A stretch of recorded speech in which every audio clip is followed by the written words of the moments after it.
El despertador sonó a las 6 de la mañana, como siempre. Otro día en Bogotá, otra jornada de código. Me preparé un tinto cargado, el combustible esencial para arrancar la mañana. Mientras el aroma del café llenaba mi pequeño apartamento, revisaba las noticias en el celular. Nada nuevo, el mismo tráfico infernal de siempre, las mismas noticias políticas de siempre. Suspiré y le di un último sorbo al café antes de salir. Mi trabajo en la empresa de banca digital era mi vida. Me apasionaba el código, la precisión, la lógica implacable que mantenía nuestra plataforma funcionando. Era como un reloj suizo, cada pieza encajando a la perfección, y yo era la relojera. Había dedicado años a construir y perfeccionar ese sistema desde sus inicios, cuando éramos un pequeño equipo con grandes sueños. Ahora, éramos una de las empresas más importantes del sector financiero en Colombia, procesando millones de transacciones diarias. Y gran parte de ese éxito se debía a mi trabajo, aunque pocos lo reconocieran. En especial, Felipe, mi querido cuñado. Desde que entré a la empresa, siempre me vio como una amenaza. Él, el director de TI, con su título rimbombante y su ego aún más grande. Siempre minimizando mis aportes, insinuando que mi ascenso se debía a mi relación familiar con su hermano, mi esposo. Nunca lo dijo directamente, claro, pero sus indirectas eran más afiladas que cualquier cuchillo. Llegué a la oficina, saludé a mis colegas con una sonrisa y me senté frente a mi computadora. Respiré hondo, lista para sumergirme en el código. Introduje mi usuario y contraseña, como cada mañana. Esperé. La pantalla se quedó congelada. Acceso denegado. Fruncí el ceño. Volví a intentarlo. Acceso denegado. Una punzada de inquietud me recorrió la espalda. Revisé cuidadosamente el usuario y la contraseña. Todo estaba correcto. Acceso denegado. El pánico empezó a apoderarse de mí. No entendía qué estaba pasando. Intenté acceder a través de mi celular, pensando que tal vez era un problema con mi computadora. Acceso denegado. El sudor frío empezó a correr por mi frente. Mis colegas empezaron a mirarme, curiosos. Sentí la humillación subir por mi garganta. Me obligué a respirar hondo y llamé a soporte técnico. Expliqué la situación, mi voz temblorosa a pesar de mis esfuerzos por mantener la calma. El técnico, un chico joven con voz soñolienta, me pidió que esperara mientras revisaba el sistema. Los segundos se estiraban como chicle. Sentía las miradas de mis colegas clavadas en mi espalda. Finalmente, el técnico volvió a la línea. Verónica, tus permisos de acceso han sido revocados. Tendrás que hablar con el director de TI para que los restablezca. Mi sangre se heló. Felipe. Tenía que ser él. Colgué el teléfono y me dirigí a su oficina, el estómago revuelto. Lo encontré sentado en su silla, con los pies sobre el escritorio, hablando por teléfono con un tono arrogante. Esperé a que terminara la llamada, mi paciencia agotándose con cada segundo que pasaba. Cuando finalmente colgó, le expliqué la situación, mi voz tensa. Acceso denegado. No sé nada al respecto, Verónica. Debe ser un error del sistema. Estas cosas pasan, respondió con una sonrisa condescendiente, sin siquiera mirarme a los ojos. Hablaré con soporte técnico para que lo revisen. No te preocupes, seguro que es una tontería. Su tono de voz, la forma en que minimizaba mi preocupación, la sonrisa burlona que se dibujaba en sus labios, todo me confirmaba que él estaba detrás de esto. Regresé a mi escritorio, derrotada. Miré la pantalla bloqueada, la fría notificación de acceso denegado brillando como una burla. La rabia me inundó, una ola de impotencia que amenazaba con ahogarme. Pero entonces, en medio de la furia, una idea empezó a germinar en mi mente. Una idea fría, calculadora, como el hielo que se formaba en mi estómago. Yo era la única que conocía a fondo el código del sistema central, el código que soportaba transacciones de más de 200 millones. Y Felipe, en su arrogancia, acababa de darme el arma perfecta para mi venganza. Una sonrisa lenta, gélida, se dibujó en mi rostro. El juego había comenzado. Me quedé ahí, sentada frente a la pantalla bloqueada, sintiendo cómo la rabia se transformaba en una tristeza profunda. Recordé los inicios, cuando la empresa era solo una idea, un puñado de soñadores trabajando día y noche en un pequeño garaje. Yo, recién graduada, llena de ilusión y con una pasión por el código que me consumía. Había invertido mi vida en este proyecto, sacrificando fines de semana, festivos, incluso mi propia luna de miel para asegurarme de que la plataforma funcionara a la perfección. Recordé las noches en vela, alimentándome a base de café y empanadas, descifrando errores, optimizando el código, construyendo la base de lo que hoy era un sistema robusto y complejo. Recordé la satisfacción de ver crecer la empresa, de ver cómo nuestras transacciones aumentaban, cómo nuestro equipo se expandía. Y recordé también cómo Felipe, desde su llegada, se había atribuido gran parte del mérito, minimizando mi trabajo, mi dedicación, mi talento. «Eres buena, Verónica, para ser mujer», me había dicho una vez, con una sonrisa que pretendía ser un halago. En ese momento, me limité a sonreír y a cambiar de tema, pero sus palabras se quedaron grabadas en mi memoria, como una herida que nunca terminaba de cicatrizar. Otras veces, en reuniones, interrumpía mis explicaciones para simplificarlas, tergiversando mis ideas y presentándolas como propias. Y siempre, había una sutil insinuación de que mi posición se debía a mi relación con su hermano, no a mi propio mérito. Ahora, sentado en su oficina con los pies sobre el escritorio, fingiendo ignorancia, me había arrebatado el acceso al sistema, al fruto de mi trabajo, de mis desvelos, de mi vida.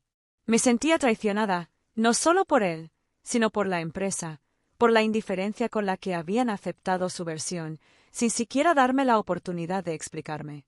¿Acaso todo mi esfuerzo, mi dedicación, no había significado nada? ¿Era tan fácil borrar años de trabajo, de sacrificio, con un simple clic? La soledad me abrumaba. Me sentía como un fantasma en mi propio lugar de trabajo. Mis colegas, que antes me buscaban para pedirme ayuda, ahora me miraban con una mezcla de lástima y curiosidad. Algunos, incluso, evitaban mi mirada. Sentía que me juzgaban, que me culpaban por algo que yo no había hecho. ¿Acaso pensaban que era incompetente? ¿Qué me merecía este castigo? La frustración me carcomía por dentro. ¿Cómo había permitido que Felipe llegara a este punto? ¿Por qué no había alzado la voz antes? ¿Por qué no había defendido mi trabajo con uñas y dientes? Me había dejado pisotear, había permitido que su arrogancia y su inseguridad me eclipsaran. Me había quedado callada, esperando que mi trabajo hablara por mí. Y ahora, el silencio se había vuelto en mi contra. Cerré los ojos, respirando hondo para contener las lágrimas que amenazaban con desbordarse. Recordé las palabras de mi abuela: la paciencia es una virtud, mi niña. Y a veces, la mejor venganza se sirve fría. En ese momento, no entendía a qué se refería. Ahora, mirando la pantalla bloqueada, empezaba a comprender. La rabia seguía ahí, latente, pero se mezclaba con una fría determinación. Felipe había cometido un error garrafal. Y yo me aseguraría de que lo pagara. Cada línea de código que había escrito, cada noche en vela, cada sacrificio que había hecho, se convertiría en un arma en mi contra.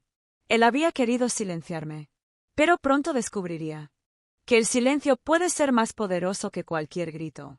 La tristeza y la rabia, que me habían consumido como un fuego voraz, empezaron a apagarse, dejando tras de sí un frío intenso, una calma inquietante. Ya no lloraba. Ya no sentía la punzada de la traición.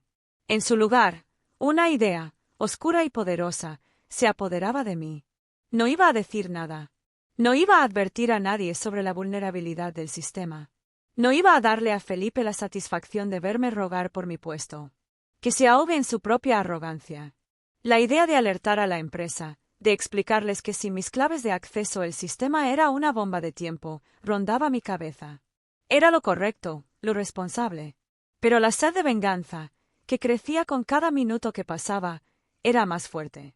Imaginaba a Felipe, seguro de sí mismo, presumiendo ante la junta directiva sobre la eficiencia del departamento de TI, ajeno al peligro que se cernía sobre él. Imaginaba el caos, el pánico, la humillación pública. Y una sonrisa fría se dibujaba en mi rostro.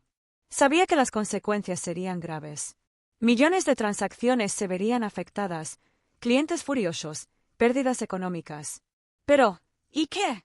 ¿Acaso a ellos les había importado mi trabajo, mi dedicación, mi vida invertida en ese sistema? No. Me habían dado la espalda, me habían dejado a merced de la crueldad de Felipe. Ahora, que cosechen lo que han sembrado. Me repetía a mí misma que no era justo, que no era mi culpa, que yo no había hecho nada malo. Pero la voz de la justicia sonaba débil, casi inaudible, frente al rugido de la venganza. Pensaba en mi esposo, en cómo esta situación lo afectaría. Él siempre había sido un hombre recto, honesto, incapaz de comprender la mezquindad de su hermano. Le había advertido sobre Felipe, sobre sus manipulaciones, sobre su envidia disfrazada de paternalismo. Pero él, cegado por el lazo familiar, nunca me había creído del todo.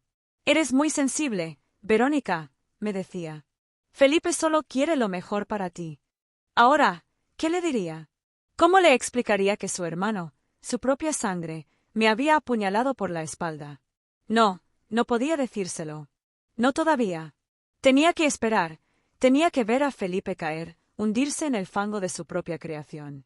Y entonces, cuando la verdad saliera a la luz, cuando todos vieran la magnitud de su traición, entonces podría hablar. La lucha interna era agotadora. La culpa, el miedo, la rabia, la venganza. Un cóctel de emociones que me revolvía el estómago. Pero la decisión estaba tomada. El silencio sería mi arma. Un arma silenciosa, invisible, pero letal. Felipe había subestimado mi conocimiento, mi poder. Había creído que podía controlarme, silenciarme. Pero se equivocaba. Yo era la arquitecta de ese sistema, la guardiana de sus secretos. Y ahora, esos secretos se convertirían en su perdición. Cerré los ojos, visualizando el colapso, la caída, el silencio. Imaginaba las noticias, los titulares, la humillación pública de Felipe. Imaginaba la junta directiva, furiosa, exigiendo respuestas. Imaginaba a mis colegas, sorprendidos, preguntándose cómo había podido ocurrir algo así. Y en medio de todo el caos, yo, en silencio, observando la escena con una fría satisfacción. Había aceptado las consecuencias, había asumido el riesgo. Estaba preparada para la tormenta que se avecinaba. Una tormenta silenciosa, pero devastadora. Y en el ojo del huracán, yo, Verónica, con la fría determinación de la venganza grabada en mi mirada. Seguí yendo a trabajar como si nada. Me sentaba en mi escritorio, frente a la pantalla bloqueada, y fingía trabajar en otros proyectos. Contestaba correos, revisaba documentación, asistía a reuniones. Todo con una calma inquietante que incluso a mí me sorprendía. Observaba a Felipe, lo estudiaba como un animal enjaulado.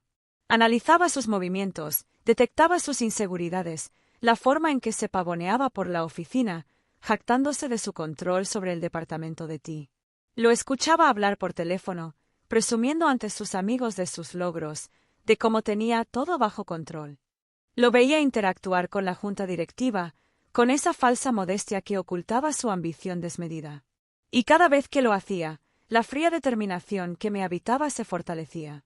Sabía que su castillo de naipes estaba a punto de derrumbarse. Y yo, en silencio, esperaba el momento oportuno para darle el empujón final. La espera era una tortura. Los días se estiraban como una goma de mascar, cada minuto una eternidad. Pero no podía precipitarme. Tenía que ser paciente, astuta, como un cazador acechando a su presa. Recopilaba información sutilmente, escuchando conversaciones ajenas, observando las dinámicas de poder dentro de la empresa. Aprendía quiénes eran los aliados de Felipe, quiénes sus enemigos, quiénes los indecisos. Cada detalle, por insignificante que pareciera, podía ser crucial para mi plan. Me preocupaba mi esposo. Notaba su inquietud, su preocupación por mi situación. Me preguntaba por qué no había hablado con la junta directiva, por qué no había exigido una explicación. Le decía que estaba esperando el momento oportuno, que no quería precipitarme, que tenía que estar segura de mis pasos. Él me miraba con una mezcla de incredulidad y admiración. No entendía mi calma, mi aparente resignación. Pero confiaba en mí. Y eso, en ese momento, era suficiente. Pasaba horas revisando el código del sistema, buscando posibles vulnerabilidades, anticipando los problemas que surgirían cuando Felipe intentara solucionar el error que él mismo había creado. Me preparaba para el caos, para la tormenta que se avecinaba. Sabía que cuando el sistema colapsara, todos los ojos se volverían hacia mí. Yo, la experta, la que había construido la plataforma desde cero. Tendrían que recurrir a mí para solucionarlo. Y yo, por supuesto, estaría dispuesta a ayudar. Pero no antes de ver a Felipe caer. Documenté cuidadosamente todo mi trabajo, cada línea de código que había escrito, cada modificación que había realizado. Me aseguré de no dejar ningún rastro digital que pudiera incriminarme. Borré historiales, eliminé archivos, limpié mi computadora como si fuera una escena del crimen. No podía permitir que Felipe me culpara del desastre que él mismo había provocado. Tenía que ser inteligente, precavida. Un paso en falso y todo mi plan se iría al traste. Preparé un plan de respaldo, una coartada perfecta para demostrar mi inocencia. Creé una serie de documentos falsos, correos electrónicos ficticios, que me situaban lejos del problema, trabajando en otros proyectos. Era una mentira, por supuesto, pero una mentira necesaria para protegerme.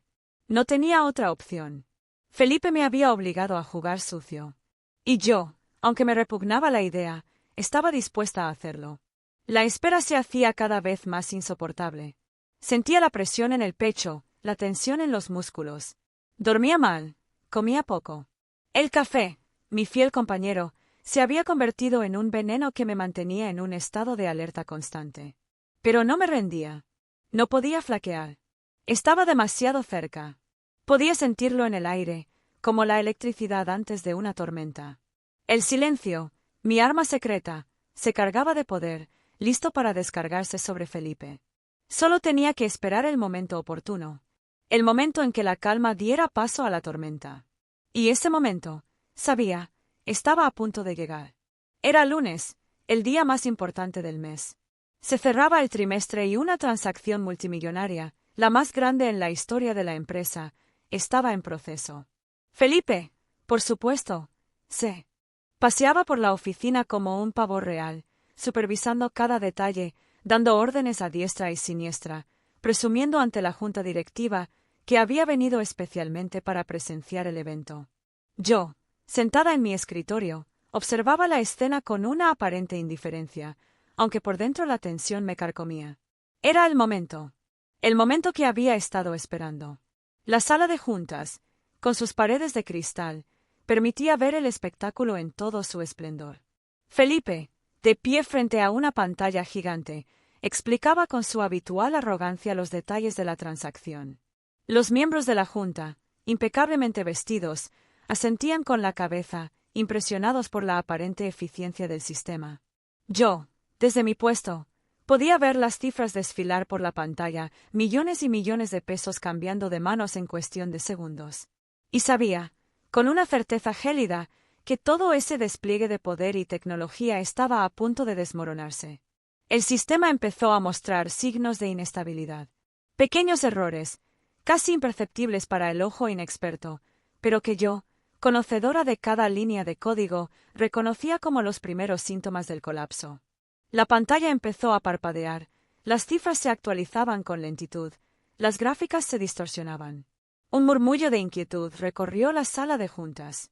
Felipe, sin embargo, mantenía la compostura, atribuyendo los fallos a un pequeño inconveniente técnico. No se preocupen, dijo con una sonrisa forzada, todo está bajo control. Pero no lo estaba. Lejos de eso. El sistema se tambaleaba al borde del precipicio. Podía sentirlo en el aire, como la tensión que precede a un terremoto. Los errores se multiplicaban, las alertas sonaban sin cesar, la pantalla se congelaba intermitentemente. El murmullo de la sala de juntas se convirtió en un rumor de preocupación. Los miembros de la junta, que minutos antes se mostraban complacientes, ahora miraban a Felipe con recelo, con una creciente desconfianza. La tensión era palpable. El silencio en mi pequeño rincón contrastaba con el creciente caos de la sala de juntas. Felipe, con el sudor resbalando por su frente, intentaba desesperadamente solucionar el problema. Tecleaba frenéticamente en su computadora, daba órdenes contradictorias a su equipo, hablaba por teléfono con voz agitada. Pero sus esfuerzos eran inútiles. El sistema se resistía a sus comandos, como un animal herido que se niega a ser domado. De repente, la pantalla se apagó. Un silencio sepulcral se apoderó de la sala de juntas. Todos los ojos se volvieron hacia Felipe, que permanecía inmóvil, con la mirada fija en la pantalla oscura, como si esperara un milagro. El milagro no llegó. El sistema había colapsado. La transacción multimillonaria, la joya de la corona de la empresa, se había interrumpido en seco. El caos era total. Los miembros de la junta, pálidos y conmocionados, se levantaron de sus asientos, exigiendo explicaciones. Felipe, acorralado, balbuceaba incoherencias, intentando culpar al sistema, al equipo técnico, a cualquiera menos a sí mismo. Pero sus argumentos se deshacían como polvo en el viento. La evidencia era irrefutable. Él, el director de TI, el responsable de la seguridad y la eficiencia del sistema, había fracasado estrepitosamente. Yo, desde mi escritorio, observaba la escena con una calma que no sentía. Mi corazón latía con fuerza, la adrenalina recorría mi cuerpo como una descarga eléctrica. Era como ver una película en cámara lenta, una película que yo misma había escrito y dirigido. Felipe, el títere, se desmoronaba ante mis ojos. Su arrogancia, su prepotencia, su sed de poder, se habían convertido en su perdición. Y yo, la silenciosa espectadora, saboreaba cada segundo de su caída. El silencio, mi arma secreta, había cumplido su cometido. Un silencio que había sido interpretado como debilidad, como resignación, ahora se revelaba como la más poderosa de las venganzas. Un silencio que había amplificado la caída de Felipe, que había convertido su fracaso en un espectáculo público, en una humillación sin precedentes. Y yo, Verónica, la mujer invisible, la arquitecta del silencio, sonreía en la oscuridad. El silencio en la sala de juntas era denso, pesado. Se podía cortar con un cuchillo. Felipe, pálido y sudoroso, intentaba articular una explicación coherente, pero las palabras se le atragantaban. Su mirada, antes arrogante y segura, ahora era evasiva, huidiza. Como un animal acorralado, buscaba una salida, una escapatoria. Pero no la había. El sistema, su reino, su fortaleza, se había convertido en su prisión. Intentó culpar a otros miembros del equipo, a los técnicos, a los programadores. Hablaba de fallos imprevistos, de errores inexplicables, de sabotajes externos. Cualquier cosa con tal de desviar la atención, de eludir la responsabilidad que le correspondía.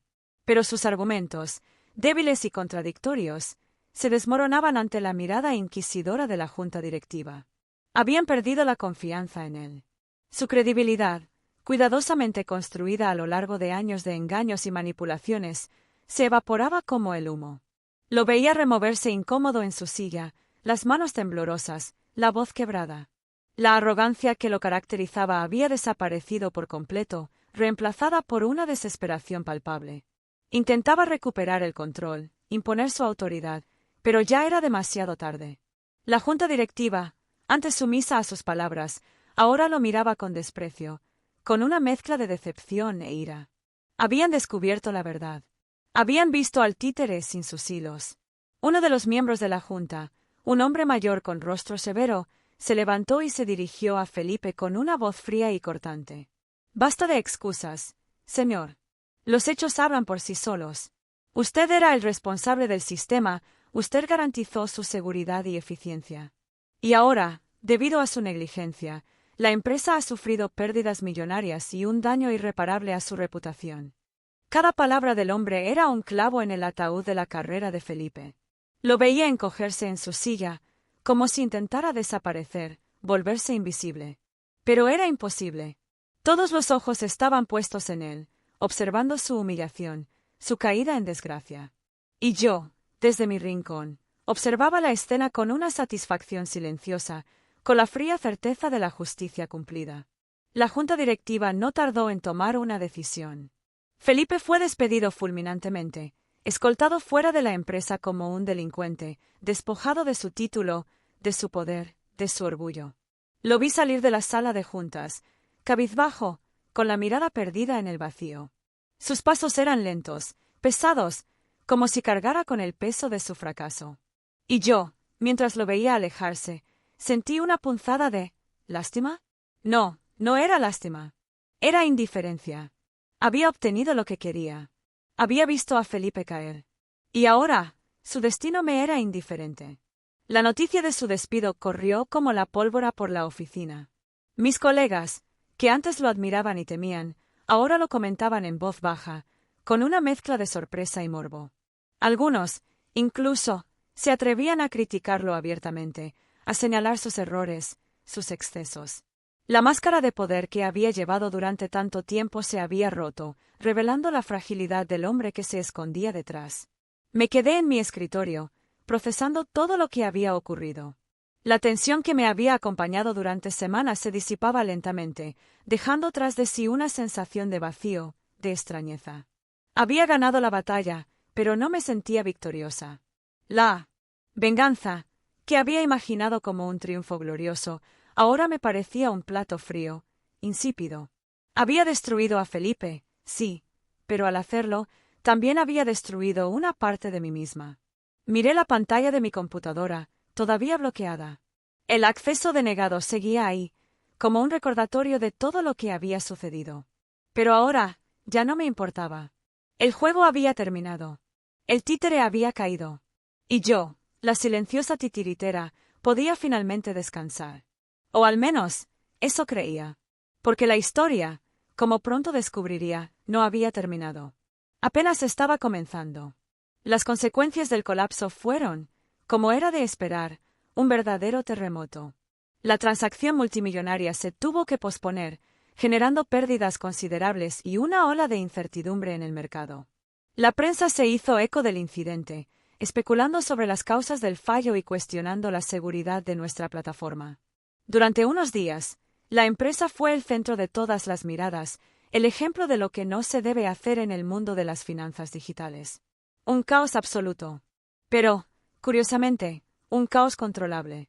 Y es que, aunque nadie lo sabía, yo tenía la llave para solucionar el problema. Yo, la empleada silenciada, la que había sido apartada, ignorada, humillada.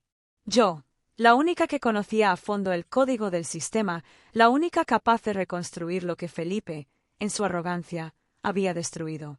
Y así, mientras todos corrían de un lado a otro como pollos sin cabeza, yo me mantuve en mi puesto, observando la escena con una calma que ahora sí era genuina. No me precipité. Esperé a que el pánico se disipara, a que la junta directiva, exhausta y desesperada, se diera cuenta de que necesitaban mi ayuda. Y entonces, cuando la situación era crítica, cuando parecía que todo estaba perdido, me presenté ante ellos con la solución. Les expliqué, con la misma precisión y claridad con la que escribía mi código, cuál era el problema, cómo lo había originado Felipe, lo más importante, cómo podía solucionarlo. La junta directiva, al principio incrédula, me escuchó con atención. Revisaron mis informes, mis análisis, mis propuestas. Y poco a poco, la incredulidad dio paso a la admiración, al reconocimiento. Por primera vez, me veían no como la cuñada de Felipe, la empleada problemática, sino como la experta, la salvadora. La que había construido el sistema y la que ahora lo rescataba del abismo. En cuestión de días, me convertí en la pieza clave de la empresa. Me dieron acceso ilimitado al sistema, recursos a mi disposición, un equipo de técnicos a mi cargo. Me consultaban para cada decisión, valoraban mi opinión, respetaban mi autoridad. La misma junta directiva que antes me ignoraba, ahora me cortejaba, me halagaba, me ofrecía ascensos, aumentos de sueldo. Era irónico, casi cómico. Había tardado un colapso del sistema, la caída de un títere y millones en pérdidas para que reconocieran mi valía. Pero no me importaba. No me importaba el dinero, el poder, el reconocimiento. Lo que me importaba era la sensación de control, la certeza de que había jugado mis cartas a la perfección. Había usado el silencio como un arma, la paciencia como estrategia. Y había ganado. Había vencido a Felipe, no con gritos ni reproches, sino con la fría y calculadora lógica del código. Ahora, sentada en mi nueva oficina, con vistas a la ciudad, reflexiono sobre todo lo ocurrido. Pienso en la rabia, la frustración, la sed de venganza que me consumió durante semanas. Y me doy cuenta de que la verdadera victoria no reside en la destrucción del enemigo, sino en la reconstrucción de uno mismo. Felipe había intentado silenciarme, borrarme, anularme. Pero, paradójicamente, su ataque me había dado la fuerza, la visibilidad que siempre había deseado. Me había convertido, sin quererlo, en la protagonista de mi propia historia. Y ahora, mirando directamente a la cámara, quiero compartir esta historia con ustedes. Quiero que sepan que a veces, la mejor venganza no es un grito, sino un susurro, o mejor aún, el silencio. La paciencia es una virtud, como decía mi abuela. Y la justicia, aunque tarde, siempre llega. Si te ha gustado esta historia de café frío y venganza, suscríbete al canal para más historias de justicia servida fría. Activa la campanita para no perderte ningún vídeo. Y comparte esta historia con alguien que necesite un poco de inspiración fría. Aquí puedes ver otras historias del canal, la revancha de la secretaria, el despido del CEO y el hacker silencioso. Todas ellas, historias de personas comunes que, como yo, decidieron tomar las riendas de su destino y servir la venganza, bien fría.